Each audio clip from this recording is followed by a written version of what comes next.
Perfecto. Bueno, pues como ya lo mencionaron, mi nombre es Jorge Luis Mejía Méndez. Soy candidato a doctor en biomedicina molecular en la Universidad de las Américas Puebla, México, bajo la dirección del doctor Eugenio Sánchez Arreola. Mi proyecto de investigación está más que nada enfocado en la producción de nanopartículas biopoliméricas y proteicas para la encapsulación de compuestos naturales, especialmente de extractos de plantas medicinales con actividades biológicas, por ejemplo, antibacteriana, antifúngica y anticancerígena. Pero desde que comenzó la pandemia COVID-19, nuestro grupo de investigación ha formado parte del entendimiento de las infecciones causadas por este virus, por el nuevo coronavirus denominado SARS-CoV-2.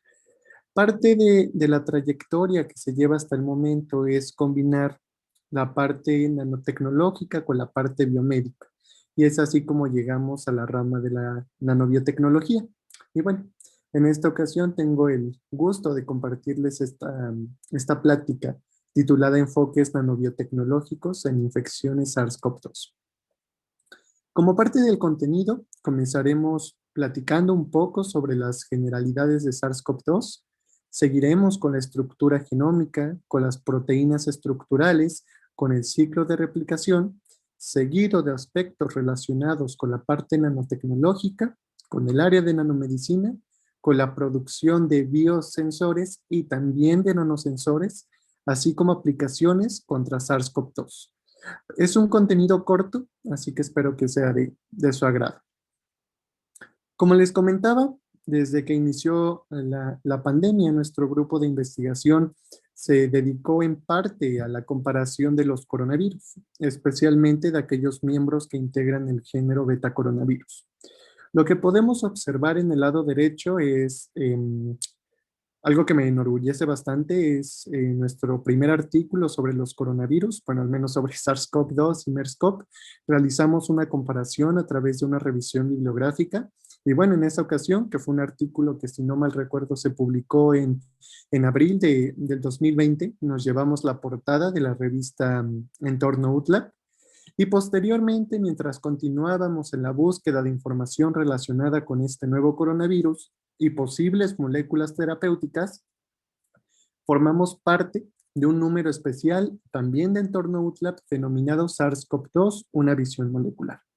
Esta versión es una edición especial, como lo podemos observar en la imagen del lado izquierdo, y ambos artículos ya se encuentran disponibles en la página de la universidad, pero también en otros links que con mucho gusto les puedo compartir al finalizar esta charla o lo pueden buscar ustedes por su cuenta. Dentro de lo que me gustaría platicarles de este primer artículo es que exploramos la clasificación de los coronavirus. Realmente los coronavirus se trata de virus pleomórficos de ARN de polaridad positiva. Tienen una longitud bastante aproximada de 36 a 46 kilobases. Las infecciones que causan son bastante similares, ya que pueden infectar tanto aves, tanto mamíferos, por supuesto humanos, pero también pueden estar presentes en la naturaleza. Lo que podemos observar en el lado derecho son los casos reportados por otro miembro del género beta coronavirus, denominado MERS-CoV, el cual es responsable del síndrome respiratorio de Oriente Medio. Durante su diseminación en distintas regiones del mundo, como podemos observar en este mapa, se registraron numerosos casos e incluso mayor parte de ellos fueron mortales. En ese entonces, para serles honesto, nosotros realizábamos esta comparación que tal vez el nuevo coronavirus, es decir, SARS-CoV, no era tan grave como otros coronavirus, ya que como nosotros sabemos, existen otros coronavirus que también desde el pasado han causado infecciones respiratorias graves, como por ejemplo el SARS-CoV. Sin embargo, para nuestra sorpresa, SARS-CoV se disemina fácilmente. Existe una vía de transmisión principal, que es la vía aérea. También se tiene un estadio bastante específico de la enfermedad. Se tuvo en su momento un esquema terapéutico que era bastante, que quedaba solo como una propuesta. Y posteriormente, con varios estudios de docking molecular y ahora con ensayos in vitro, se están buscando nuevas moléculas terapéuticas. Ahora bien, dentro del artículo que publicamos en la edición especial de Entorno UTLAB, se tituló Relación entre los inhibidores de la proteasa 3L-Pro de SARS-CoV y SARS-CoV-2 y su posible utilidad en el tratamiento de las infecciones COVID-19. En este artículo lo que hice con el doctor Erwin Josuan Pérez Cortés fue explorar principalmente las características estructurales que conforman a los coronavirus, ya sea SARS-CoV, SARS-CoV-2, SARS-CoV, MERS-CoV, entre otros. Recordando que existen varios miembros del género beta coronavirus y de otros géneros, por ejemplo, el alfa coronavirus, delta coronavirus, gamma coronavirus, que son los principales, y de ahí sus subfamilias. Dentro de los principales hallazgos que obtuvimos dentro de esta revisión bibliográfica son las características de las proteínas estructurales, que como ya lo menciono, sí estaban documentadas. Sin embargo, el surgimiento y la aparición de SARS-CoV-2 a todos nos tomó por sorpresa. Y bueno, fue imprescindible recordar qué características lo conforman para poder así diseñar nuevas moléculas. SARS-CoV-2, así como otros miembros del género beta-coronavirus, está conformado por 4 proteínas estructurales principales. La proteína espiga o spike, por su nombre en inglés, la proteína de membrana o matriz, la proteína de envoltura y la proteína de nucleocápside. La proteína espiga, o la proteína S, como se los mencionaba, es la estructura determinante en el ciclo de replicación de SARS-CoV-2, que como veremos en unos minutos es indispensable para asegurar su replicación en las células hospederas. La proteína espiga se conforma de 2 subunidades principales, la subunidad S1' y la subunidad S2'. Estas subunidades participan y sobre todo facilitan la unión, fusión y replicación de SARS-CoV-2 en las células hospederas. En el caso de la proteína M, esta es una estructura cuyo peso molecular aproximado es de 25 a 30 kilodaltons. Y esta se ha identificado como una proteína transmembrana que asemeja la actividad de un canal iónico. No, disculpen, esta es la proteína M. La proteína M es una proteína sí transmembrana que mantiene la curvatura morfológica que es característica del coronavirus. Y esta se encuentra unida con la nucleocápside. Ahora bien, la proteína E o la proteína envoltura es considerada como una virioporina. El peso molecular de esta proteína es aproximadamente de 8 a 12 kilodaltons. Y esta también es una proteína transmembrana que facilita la unión, la formación y maduración de viriones y su liberación en el espacio extracelular.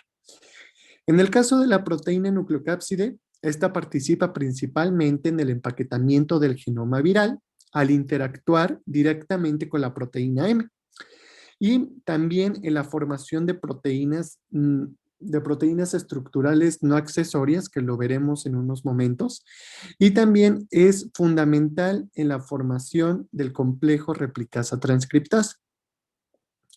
Otros de los hallazgos que reportamos dentro de esta revisión bibliográfica son varias estructuras que han sido obtenidas por cristalografía de rayos X, que también han sido modeladas por docking molecular y sobre todo simuladas. Lo que podemos observar en el lado izquierdo son un par de estructuras que, si mal no recuerdo, son las proteasas 3L-Pro en su forma APO, es decir, en su forma sin una molécula que esté unida a ella.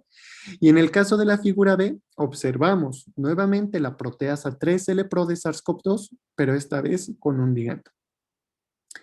En la tabla que les presento del lado derecho, les enlisto en diferentes colores varios compuestos terapéuticos. Por ejemplo, diosmina, esperidina, algunos agentes que en ese momento se encontraban bajo ensayos clínicos, como por ejemplo la molécula MCAT3207, o también otras moléculas, ¿no?, que después nos llevamos la sorpresa que no eran tan seguras para el paciente como lo pensábamos en ese entonces, como cloroquina. Podemos observar otras moléculas, algunos antivirales, por ejemplo, remdesivir, saquinavir, darunavir, entre otros. Interesantemente, también notamos que algunos de los compuestos capaces de inhibir proteínas necesarias para la replicación de SARS-CoV-2 son de origen natural, por ejemplo, los derivados de flavonoides y también algunas cumarinas. Estos ejemplos los discutiremos al final, pero solo quisiera que lo tengan en mente. Gracias al avance tecnológico que se tuvo a lo largo de todos estos años y que ha sido aplicado dentro de los últimos 2 años o en los últimos meses, es lo que está representado en esta diapositiva. Estas imágenes son imágenes recuperadas del Instituto Nacional de Enfermedades Infecciosas y de Alergia, en las cuales podemos observar varias características importantes. Estas imágenes, bueno, esto no se los había mencionado, pero fueron obtenidas a través de microscopía electrónica de barrido y seguramente también de transmisión, pero bueno, después fueron editadas y es por eso que las podemos observar con diferentes colores. En la primera figura, nosotros podemos observar características de las proteínas estructurales que conforman a SARS-CoV-2. Como podemos notar, en la superficie se encuentran embebidas proteínas espiga, las cuales, al estar ordenadas en una forma bastante característica, es lo que le da el nombre a SARS-CoV, que asemeja a esta corona. En el caso de la figura B y C, lo que nosotros observamos son células VRO6 infectadas por SARS-CoV-2. Ahora bien, en cuanto a la organización genómica de SARS-CoV-2, se sabe que está organizada por varios marcos de lectura abiertos, u ORFs por sus siglas en inglés. Y eso es lo que podemos observar en esta imagen. Cada ORF codifica para una parte estructural de SARS-CoV-2. En el caso del primer segmento, que es el ORF1A, como podemos notar en la imagen, codifica para 2 proteínas específicas, que son la proteína papaína, semejante a papaína, y la proteasa 3L-Pro. Estas estructuras son necesarias para la maduración y sobre todo para la escisión de otras proteínas y formar así proteínas no estructurales. En el caso del marco de lectura abierto 1B, que es el ORF1B, podemos observar que estos segmentos codifican para otras proteínas. Por ejemplo, la RNA dependiente de RNA polimerasa, también la enzima helicasa y también la endorribonucleasa. Y bueno, en la parte inferior podemos notar algunas estructuras que ya se encuentran disponibles en bancos de imágenes, ¿no? Y están ahí también los IDs por si ustedes los quieren consultar. En la última parte de la organización genómica de SARS-CoV-2, notamos estos segmentos que codifican para las proteínas estructurales, para las cuales la mayoría de las estrategias terapéuticas actualmente desarrolladas van dirigidas. Por ejemplo, tenemos a la proteína S, tenemos a la proteína E, nuevamente tenemos a la proteína M y finalmente a la proteína N. Y bueno, como recordaremos, el material genético de SARS-CoV-2 es de ARN de polaridad positiva y por supuesto no puede faltar el capuchón en 5' y la cola de poli-A en el extremo 3'. Esto es a grandes rasgos la estructura de SARS-CoV-2. Podemos notar la proteína S, la proteína nucleocápside, la proteína M, la proteína E y la parte del RNA viral, que es lo que les comentaba, pero me pareció oportuno incluir esta imagen para representarlo de mejor manera.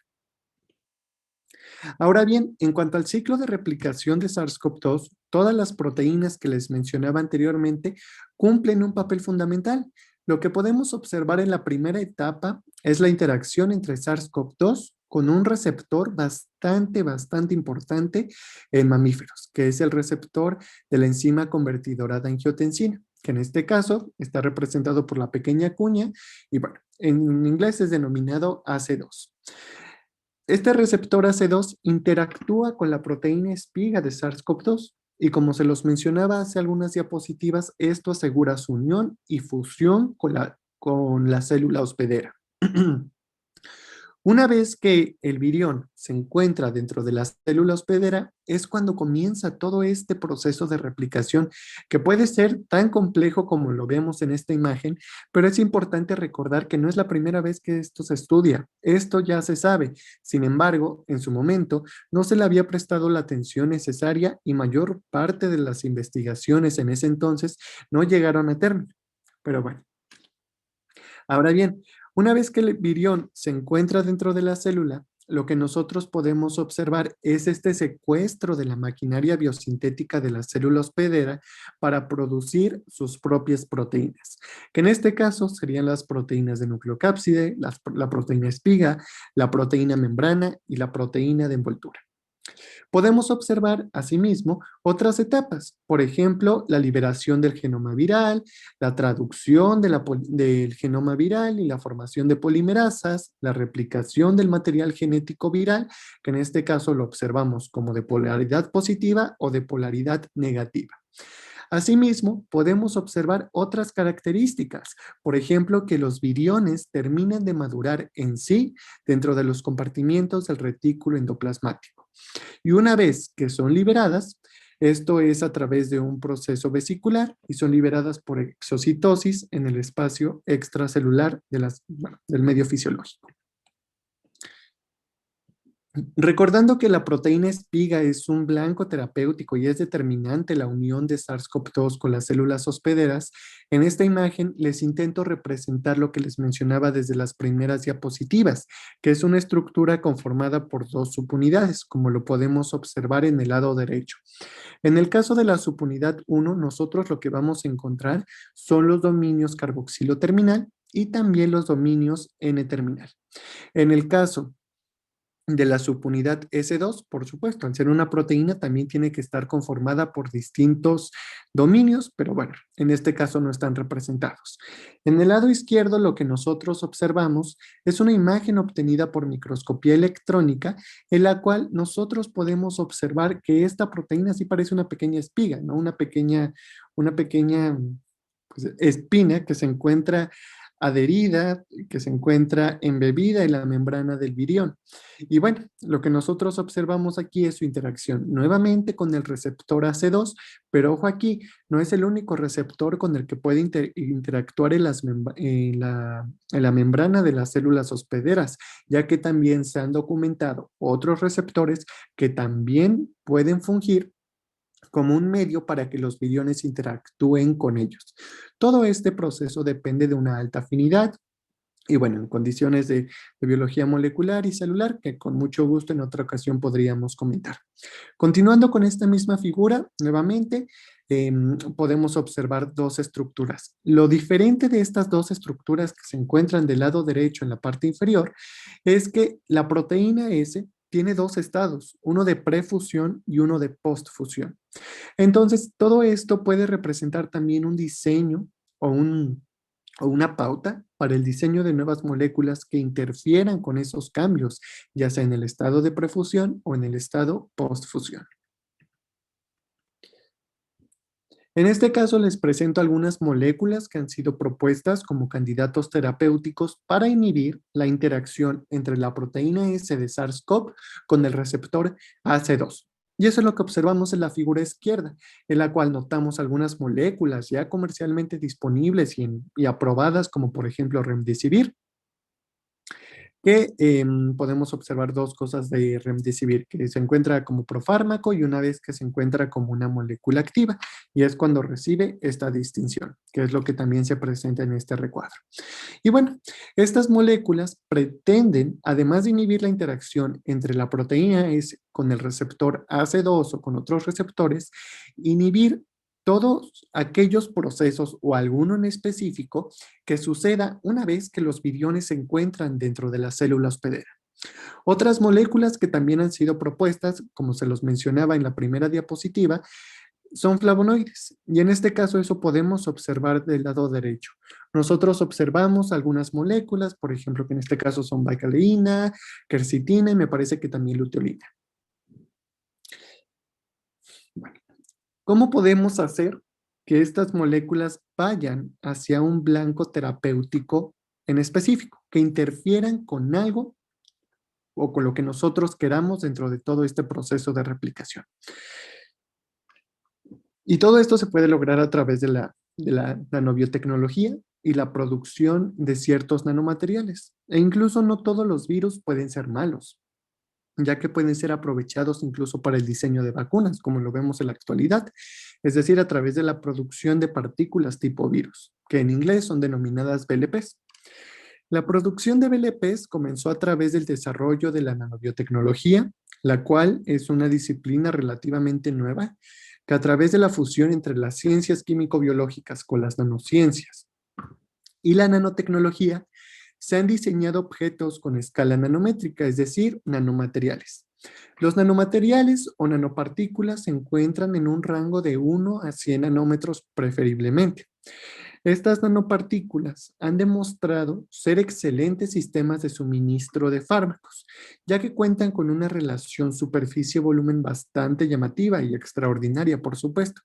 Asimismo, cuentan con interacciones físicas, químicas y biológicas únicas, y esto los hace sumamente ventajosos como nanocargadores de moléculas potencialmente terapéuticas, que bien pueden ser desde enzimas, proteínas, material genético, genes, compuestos de origen natural, entre otros.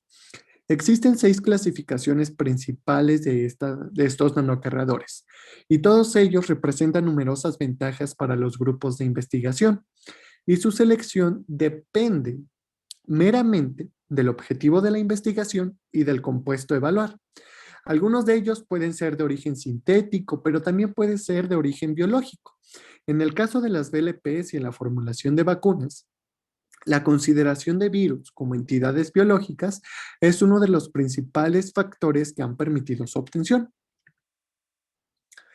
Los virus constituyen entidades biológicas cuya multiplicación y diseminación se ve favorecida en general por la evolución en su ciclo de replicación, pero también por la encapsulación de su genoma. Durante el estudio de la replicación viral en 1950, se descifró que es un fenómeno completamente dependiente de procesos proteolíticos, las cuales son llevados a cabo por proteasas. Las proteasas son estructuras que participan en la activación enzimática y en la coordinación del plegamiento y en la maduración de los viriones. Las partículas virales cumplen con 2 objetivos principales. La primera es prevenir la degradación del material genético encapsulado.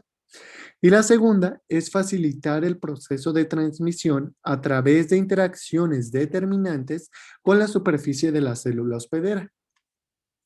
Por otra parte, también se han evidenciado múltiples características estructurales y moleculares. Por ello, se han agrupado aproximadamente en 131 familias. Sin embargo, no fue hasta el desarrollo de métodos físicos, químicos y moleculares que se entendió, aunque no del todo, la estabilidad, dinámica y función que desempeñan cada uno de los componentes virales. Por lo anterior, las partículas tipo virus o VLPs han revolucionado completamente el área biotecnológica y sobre todo la biomédica. Existen 3 características principales de este tipo de nanopartículas. La primera está relacionada con su semejanza taxonómica, simétrica y estructural a virus nativos, con la excepción de que no contienen material genético en su interior. Por ello, la mayoría de VLPs han sido formuladas como vacunas y por ende, su infección y replicación es incompetente en sistemas biológicos. Por último, a pesar de las características intrínsecas del virus a partir del cual son producidas, las VLPs poseen un excelente tropismo, pero también un excelente reconocimiento protegidos. Esta propiedad puede verse incrementada por la inserción de péptidos o por conjugación química. Recordando toda la información mencionada, desde 1981 se aprobó la primera vacuna con base de VLPs, específicamente aquella derivada del virus causante de hepatitis. Consecuentemente, a partir del mismo nanomaterial 1991 y en 1993, grupos de investigadores comenzaron el desarrollo de la vacuna contra el virus del papiloma humano y el virus de la hepatitis E. Por otra parte, estas vacunas fueron aprobadas en el 2006 y en el 2011, así como otros métodos completamente nuevos para su producción a gran escala y, como lo podemos observar en la actualidad, para hacer frente a la pandemia COVID-19. Dentro de la clasificación de las BLPs se tienen 4 categorías principales. Aquellas que están conformadas por una sola membrana proteica y sin envoltura, que también son denominados virus desnudos, así como aquellos que tienen múltiples membranas proteicas y que nuevamente no tienen envoltura. No obstante, también se tienen consideradas PLPs estructuralmente más complejas, como lo son aquellas que tienen una cubierta proteica o bien las que son expresadas a partir de proteínas adicionales en su superficie, como lo son las BLPs quiméricas. Gracias al avance en técnicas de microscopía, especialmente en microscopía electrónica de transmisión y de barrido, se ha observado en una escala nanométrica la composición y arquitectura proteica de múltiples virus. En el primero de los casos, les represento 4 estructuras víricas principales: filamentosas, icosaédricas, esféricas o los ya conocidos bacteriófagos. En el segundo de los casos, observamos algunas imágenes obtenidas por microscopía electrónica que recuperé del sitio online que está en la parte inferior de esta diapositiva por si es de su interés. Y todo esto, aunque son estructuras invisibles para el ojo humano, cuentan con múltiples propiedades estructurales que pueden ser estudiadas desde el punto de vista geométrico.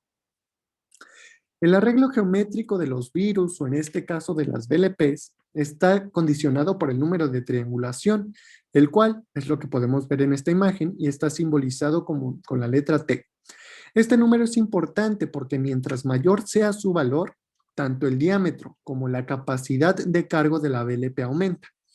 En este sentido, mientras el virus nativo sea estructuralmente más complejo, la PLP producida tendría en teoría la misma propiedad.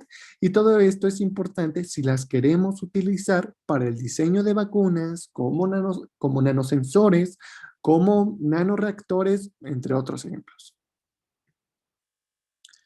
Aunado a lo anterior, la producción de BLPs también está condicionada por el sistema de expresión, mismo que puede ser a través de bacterias, levaduras, insectos o células de mamíferos. Y ahora bien, ustedes se podrían preguntar de qué depende su elección. En realidad, esto depende nuevamente del objetivo de la investigación, pues el uso de cada uno de estos sistemas depende directamente del tiempo disponible, así como de una relación costo-beneficio para el grupo de investigación.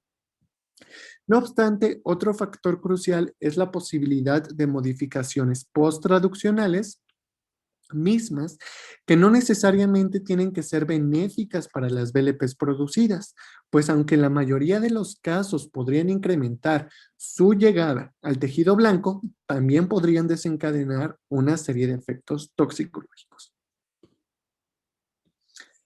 Estos dispositivos nanométricos en combinación con otros pueden ser útiles para diferentes sistemas.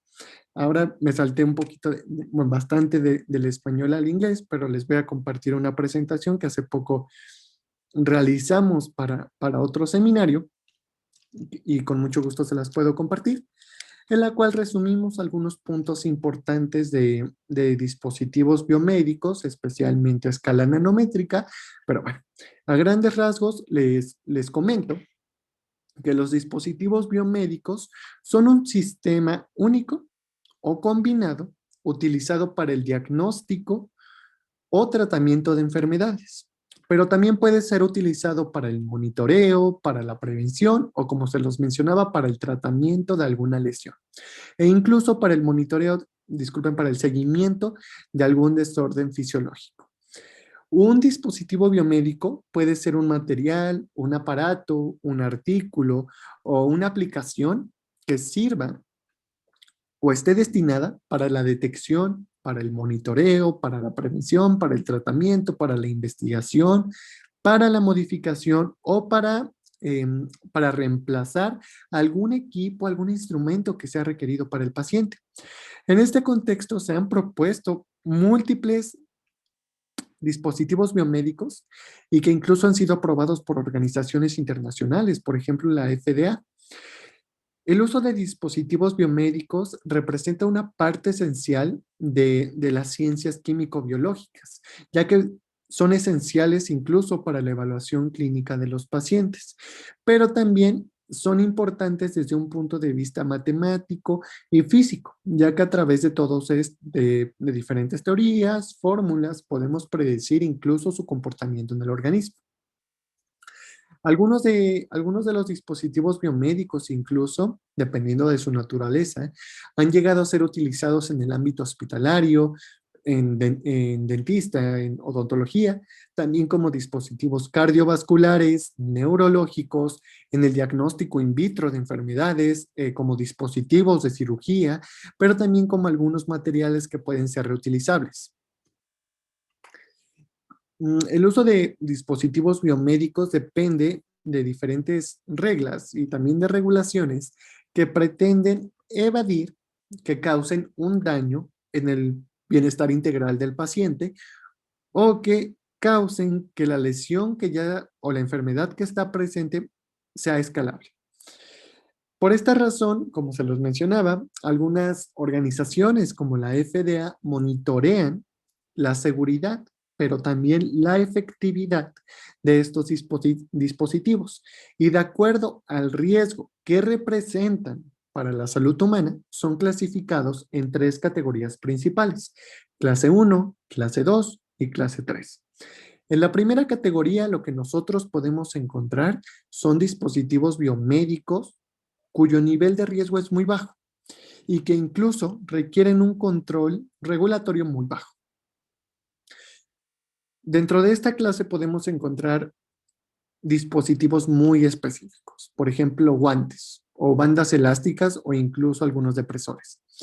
En el caso de la clase 2, son dispositivos biomédicos un poco más complicados y que sí requieren control y sobre todo un monitoreo, ya sea para su aplicación o para su manufacturación.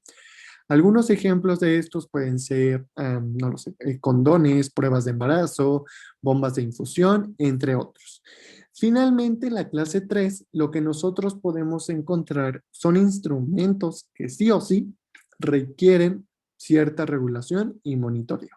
Nuevamente para su aplicación, pero también para su manufacturación. Otra de las organizaciones que regula especialmente esta última clase es la Organización del Control del Estándar es la central, no recuerdo muy bien el nombre, en India. Y lo que hace esta organización es considerar otra clasificación, pero esta vez son 4 categorías: la clase A, clase B, clase D y clase D. Nuevamente, estas clases están organizadas de acuerdo al nivel de riesgo. La clase A es de bajo riesgo, la clase B es de riesgo moderado, pero bajo, la clase C es un riesgo moderado y la clase D son dispositivos de alto riesgo. Y bueno, aquí les esquematizo lo anterior para que también lo tengan en cuenta, ¿no? ¿Cómo es que están organizados? Esta es la organización que no recordaba, la Central Drugs Standard Control Organization de India. Un aspecto importante que podríamos tomar en cuenta dentro del estudio de biosensores es que su clasificación no pudo haber ocurrido sin cambios en el tiempo. Un claro ejemplo de esto es el termómetro de mercurio. El termómetro de mercurio fue inventado en 1714 por Daniel Gabriel Fahrenheit y el propósito, que hasta la actualidad es el mismo, es medir la temperatura corporal a través de la expansión del mercurio. Actualmente podemos encontrar otro tipo de termómetros, por ejemplo, aquellos que son digitales y que en combinación con una batería, con un voltímetro y con una pantalla electrónica representan un dispositivo biomédico. Por otra parte, tenemos algunos dispositivos un poco más elaborados, como por ejemplo los sistemas de monitoreo de glucosa que es lo que les estoy representando del lado derecho. Pero también tenemos otros dispositivos que son útiles para monitorear cierto tipo de patologías, por ejemplo, el cáncer. Ahora bien, la revolución que sucedió durante la manufacturación de dispositivos biomédicos ha conllevado que actualmente existan más de 10.000 dispositivos biomédicos que son comercializados y utilizados en algunos pacientes.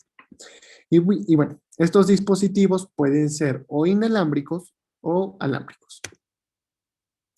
Sin embargo, pues, no todo es color de rosa, porque existen algunos riesgos dentro del uso de biosensores en cuestiones del diagnóstico médico.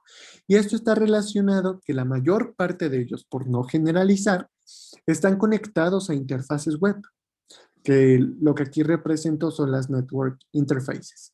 Lo que sucede al estar conectados de manera inalámbrica es que mayor parte de la información del paciente puede ser atacada e incluso monitoreada por personas totalmente ajenas a la institución hospitalaria y que incluso en caso de no ser monitoreado o adecuado o correctamente, puede conducir a un error en el diagnóstico de la enfermedad. Por otra parte, también pueden representar un daño para la salud, ya que pueden ocasionar accidentes, pueden tener una cierta toxicidad, pero también pueden alterar el bienestar del paciente. Complementando todo lo anterior y para ya llegar a la parte de los nanosensores, la nanotecnología también tuvo, bueno, su surgimiento es en 1973 con una charla del doctor Feynman, seguido de la invención de una estructura nanométrica denominada Buckyball en 1996 y consecuentemente la expansión bestial de la tecnología moderna desde 2010, ¿no? Y que actualmente somos testigos de ella. Todo esto ha conllevado a que la nanotecnología se consolide como una disciplina útil en cumplir varios objetivos en múltiples áreas, que bien pueden ser cosméticas, pueden ser industriales, pueden ser en el tratamiento de agua o como nosotros ya lo sabemos, para el área biomédica. Recordando que la nanotecnología utiliza nanopartículas cuyo diámetro va de 1 a 100 nanómetros, les quise agregar este esquema, dentro de los cuales se ha reportado el uso de materiales increíbles que bien pueden ser a base de polímeros, de biopolímeros, de proteínas, de metales, de componentes orgánicos o inorgánicos para cumplir varios objetivos. Y este esquema solo es para representar lo anterior. Ahora bien, también una característica muy importante de la nanotecnología es que conlleva la participación de otras ciencias, ¿no? Por ejemplo, de física, de química, de ciencia de materiales, de biología, de medicina, pero sobre todo de ingeniería. La combinación de todos estos componentes, de todas estas áreas, ha permitido el diseño de sistemas nanométricos útiles para simular ciertas interacciones, por ejemplo, entre antígeno, anticuerpo, entre ligando y receptor, e incluso en procesos tan complejos y tan maravillosos como la hibridación del DNA. En cuanto a los nanobiosensores, estos son dispositivos analíticos en una escala nanométrica que sirven para cumplir otros objetivos, que también están destinados a entender una respuesta biológica, pero también a determinar mediante procesos eléctricos, ópticos y térmicos el comportamiento de diferentes enfermedades en un individuo. Por ello, son útiles en el diagnóstico médico, pero también en otras áreas, por ejemplo, en la manufacturación de medicamentos, en la obtención de moléculas, incluso en trasplantar ciertos órganos. Aunque toda esta charla ha estado dirigida a estos propósitos biomédicos, también les comento, porque me vino a la mente, que pueden ser utilizadas con propósitos en el área de agricultura. Los nanosensores tienen una estructura muy característica, como lo podemos observar en esta imagen. en la cual vemos tres elementos principales. Un elemento que funge como un sensor, un detector, que es lo de detector part, y la última parte, un dispositivo que va a generar, pero que también va a enviar una señal dependiendo del estímulo que reciba. Todos estos componentes resultan en cuanto a cambios en la señal, pero también en cuanto a interacciones covalentes o no covalentes que tenga el sensor con un determinado analito, ¿no? Que sería la especie que pretendamos analizar. Por dar un ejemplo de nanosensores, y ahora sí relacionándolo con el área de SARS-CoV-2, se pueden manufacturar ciertas nanopartículas, especialmente aquellas metálicas, como son las nanopartículas de oro, y a través de un fenómeno que es denominado Surface Plasmon Resonance, es posible que se determinen ciertos cambios colorimétricos en muestras de pacientes infectados por SARS-CoV-2. En el artículo realizado por Beruzzi y Lin en el 2021, aunque la referencia aquí diga otra cosa, esto es lo que se hizo. Se manufacturaron nanopartículas de oro. A través de este fenómeno se determinó la presencia de antígenos contra la proteína N de SARS-CoV-2 y lo que se obtuvo fue lo siguiente. Como podemos observar en esta imagen, podemos notar dos colores, ¿no? Que a través de análisis espectrofotométricos, específicamente de ultravioleta visible, esto fue lo que observaron, que a través de diferentes longitudes de onda, las nanopartículas de oro, dependiendo del estado de agregación que tengan, pueden cambiar de color. Y en el espectro de ultravioleta visible pueden desplazarse ya sea hacia una región azul o hacia una región roja. Y es lo que está señalado aquí. También podemos notar otras cosas, por ejemplo, que a través de modelamiento, bueno, que estimaron realmente el número, pero también el estado de agregación de las nanopartículas de oro, que bien pudieron haberse agregado, pero también pudieron haberse dispersado. Y es lo que observamos aquí. Y dependiendo de la agregación, dependiendo de este estado, es como cambia el color. Entonces imagínense cómo es que a través de procesos tan simples como lo es la agregación, se puede notar a simple vista cambios en la coloración y eso puede indicar potencialmente la presencia de SARS-CoV-2 en una determinada muestra. Hoy no se ve mi imagen. Ok, perfecto. Ahora bien, antes de concluir, me atrevo a compartirles que dentro de mi comité tutoral, las líneas de investigación del doctor Eugenio Sánchez Arreola y del doctor Luis Ricardo Hernández se encuentran enfocadas en la obtención, identificación y evaluación de compuestos activos con actividad biológica de plantas medicinales. Y bueno, en mi caso, mi trabajo en el laboratorio de los doctores Eugenio y Luis Ricardo está enfocado en la evaluación de la actividad biológica de plantas medicinales. Bueno, también, como lo mencionaba, en la producción de nanopartículas biopoliméricas, como lo son de quitosano, pero también de proteicas, como lo son de bacteriófago cubeta. Y a mí siempre me gusta cerrar este tipo de charlas comentándoles que se aceptan, bueno, que estoy en busca también de colaboradores, que me daría mucho gusto colaborar con todos ustedes en algún artículo de revisión. Son más que bienvenidos. Actualmente se están dirigiendo a varios estudiantes en la escritura de artículos y por supuesto la ayuda y colaboración siempre es bienvenida. Bueno, la invitación la dejo sobre la mesa y me daría mucho gusto conversar con ustedes. Eso es todo. Muchas gracias.